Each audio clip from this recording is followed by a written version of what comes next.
Hello everyone, তোমরা সবাই কেমন আছো? আশা করি ভালো আছো আর আমিও ভালো আছি।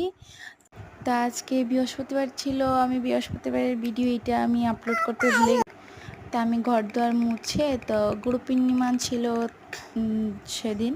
তারপরে আমি মানে গুরু পূর্ণিমাতে পূর্ণিমার দিব, তাই জন্য আর কি ঘরদোর মুছে বাকি কাজ কাম সেরে সব করে এসে আমি স্নান করে এসে পরে তারপরে আমি ঠাকুর সেবা দিয়ে দিয়েছি।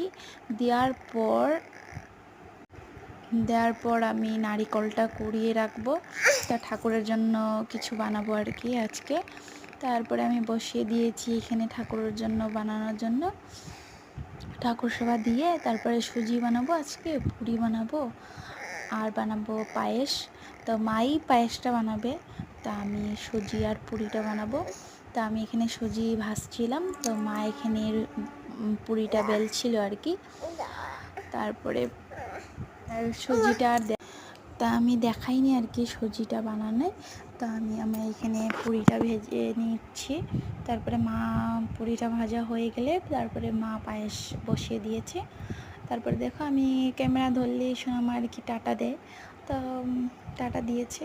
তো এখানে আমার সুজি বানানো কমপ্লিট আর পুরিও বানানো কমপ্লিট, পায়েসটাও বানানো কমপ্লিট হয়ে গেছে। তারপরে দেখুন রোদুর জন্য আমি এখানে তেরপাল দিয়েছিলাম। তারপরে দেখো আমি স্নান করে এসেছি, 8বার স্নান করে এসেছি, বহুত গরম ছিল তাই।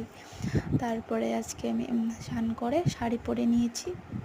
নেওয়ার পর আমি বড় একটা টিপ লাগিয়েছি, কারণ আমি এমনি লাগাই না, তো কিছু পূজা হলে আর কি লাগাই। তো তারপরে আমি আলতাটা পরে নিচ্ছি। তারপরে সন্ধ্যা হয়ে গেছিলো, আমি সন্ধ্যাবাতি দিয়ে তারপরে বাকি পূজার কাজগুলো করব। তো এখানে আমি পূজার জিনিসগুলো সব রেডি করে নিয়েছি। তারপরে আমি এখন ঘট বসিয়ে দিব। ঘট বসিয়ে দেওয়ার পর আমি সব ঠাকুরের সামনে সাজিয়ে সাজিয়ে দিয়েছি। সব দেখানো তো আর সম্ভব হয় না, তাই আর কি। তারপরে আমি পাঁচালিটা পরে নিচ্ছি। পাঁচালিটা পরার পর আমি আরতি করে নিব। আরতি করাই হয়ে গেলেই আমার পুজো কমপ্লিট হয়ে যাবে।